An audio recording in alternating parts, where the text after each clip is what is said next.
the one, the only Benzion.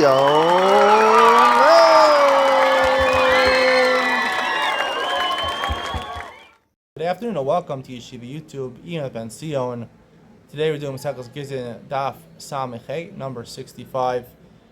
I want to talk today about something that is something which,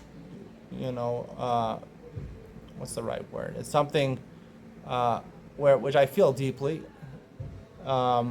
because there was a point in my life where I looked at this one way and now I look at it differently. So I can what's the word? Resounds? I don't know what's the word. There's a right word for this. Anyway, I don't have it in my mind right now, but I saw life from one perspective for many years, where I was ultra Haredi, and I have a very different perspective now. The question is like this: whose possessions do you care about more? You care about your own possessions more, or you care about other people's possessions more? And most people in the world will tell you, obviously, I care about my possessions more than other people's. But when I was in the ultra Haredi world, you're taught almost to not care about yourself, almost to a point of not caring about your hygiene so much, about yourself. You shouldn't have value for yourself. That's another, is that you don't value yourself, that you should not value material things. Your own possessions don't mean anything, but other people's possessions, they call it what's the language they call it? The zulas, the other person. You have to worry about him. That's the whole point. And one of the Nefesh HaChaim, Chaim Volozhin, who wrote a sefer, a Kabbalah sefer, told his son, the most important thing you can do in this world is care about another Jew. Forget about yourself. Care about other people, which led me to believe that I have to really watch over other people's money. My own possessions, not so much. I see this here in the community I live in. People, not everybody. There's different people. You don't make generalizations about everybody, but a lot of people, where I come from, my parents' community, you care about your own possessions very much. You try to care about other people's possessions, but it's natural you care about your stuff more. It's just naturally what comes to people. But, some people just don't care about their own stuff over here. Other people, they're a little more cognizant over it because, you don't want to, you want to be a mate to somebody else. You want to, but when push comes to shove, when you start borrowing money, and you get in debt, then you're not such a nice guy anymore. It's only with the small things. But this plays in today's Gemara because it's actually Machlokes Rashi, I believe in Tosfos. I didn't look at Tosfos, but I see the article says that Tosfos argues on Rashi. The article gives Rashi's explanation. It centers, the Gemara says over here, on Samechem Beis, the Gemara is trying to decide how to interpret two brises which seem to contradict each other. The case is, the first case, the main case, or a person says Ervei Tchumen. We're talking about Ervei Tchumen. It's related somehow to Gittin. A person says make an Erev Tchumen with dates, and the guy uses figs. Is it Erev Tchumen or not? Right? Because we learn in the Mishnah. The Mishnah says if a man says to a shliach, "Go be magaresh my wife," divorce her in Seattle, and he ends up divorcing her in Phoenix, so it's not going to work, right? Because it's a kpeda. People are makbid what they say, and they only meant to megarish if it's in Seattle, not in Phoenix. What about Ervei Tchumen? The Gemara applies the same logic over there.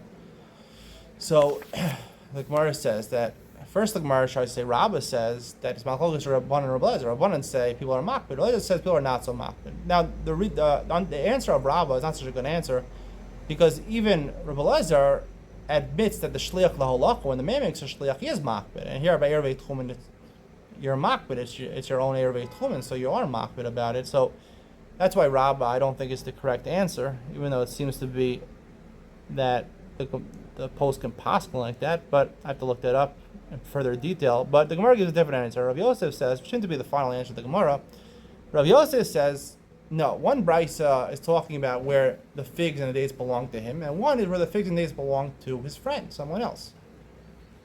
And the Art Scroll interpreted it like Rashi's interpretation as follows: that the Erev is a good Erev when it belongs to him, right? Because when it belongs to his dates, or he said, I want dates.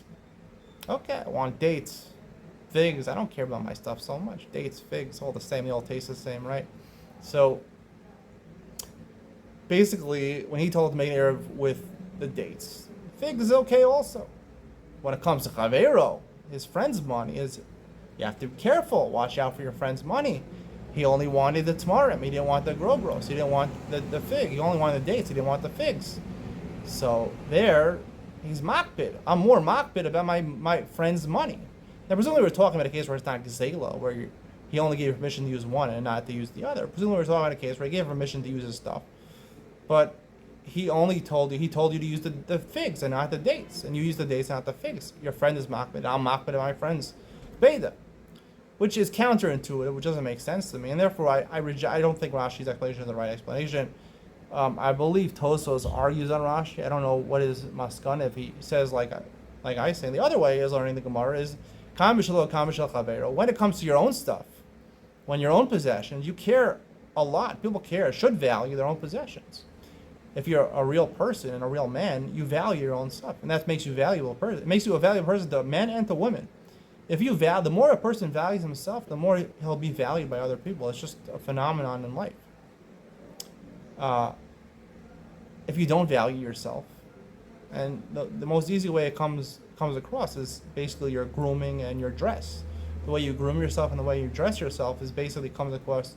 That's the biggest representation of how much you value yourself, right? There's other things, what type of food you eat, what type of car you drive, what type of house you live in.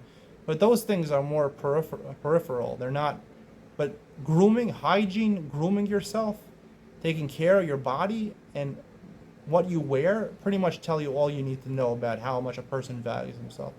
You could look at a picture of a person, a couple of photos of a person, and you can tell a whole lot about how much that person values himself.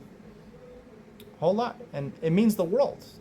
That's really where the world is decided. If you value yourself tremendously, people will value you also, both men and women. So that's really the truth, right? The Torah advises you to care about other people's stuff. The reason the Torah has to advise you is that because it's hard to do that. Naturally, people value themselves. They worry about their own stuff more. So therefore, when it's Shelo, right, his own dates and figs, he's particular. He wanted the dates for his shake. He wanted to he had banana and date shake. He said, use the figs. I don't want to use the dates. He cares about his stuff. He knows what he's having in his shake. My wife actually makes dates and banana shakes. She wanted the dates for the shake. You're taking the dates, you're using them. I want to use the figs. No one likes figs. But Shalchavero, he had dates and figs. Who cares about my friend? I mean, he's my friend. He's my friend. I'm a friend on Facebook. But at the end of the day, he's somebody else. He's not me. So I don't really care so much about his possessions. Do I have to care that he might want a date and banana Slurpee or a date and banana smoothie? He wants a date and banana smoothie? I don't have to care about that. I don't know. I don't care, to be honest with you. So therefore, in that case, a Ruva Eruv, because he doesn't care. But his friend gave him permission to use his stuff. I don't care my friend's stuff. My stuff I care dearly about, and therefore, if you don't do like I said, then it's not going to be an Eruv, which is the opposite of Rashi and the article say. Hope you enjoyed today's share. See you in the next one.